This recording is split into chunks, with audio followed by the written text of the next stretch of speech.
My name's Tom Leverett and I'm on Music and Audio Technology. So my final year project, I was developing a program that converts audio to MIDI with the specification for beatboxing and converting beatboxing to a MIDI drum track. So the user first inputs a sample of a kick drum, a snare drum and a hi-hat cymbal, and then they do their full track, so a full, like a session of beatboxing, and then the app compares the frequency spectrum of the samples against the sounds made in the full track, and then pairs them up, and if they match, then a MIDI note is created at that particular place. So I did some testing for it for certain aspects of the application. I had to test whether the frequency spectrums from each different drum type were significantly different from each other, so as to be picked up separately by the program, and not everything is sounds like a drum, like a kick drum or a snare drum, etc.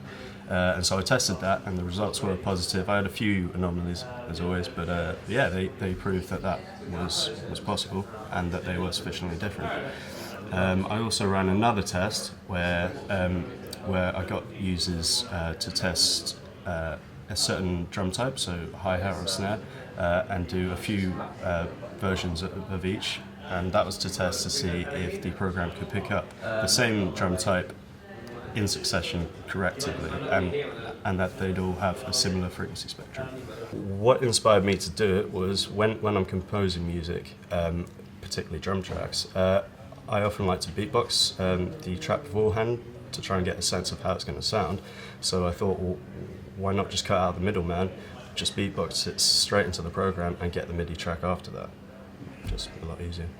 I could see this project being quite useful in the future by being implemented into DAWs such as Logic, Cubase, Pro Tools, whatever, just as an extra feature that they could use in their composition stage. I'd like to progress it further by adding in more drum sample types so their track could be more versatile.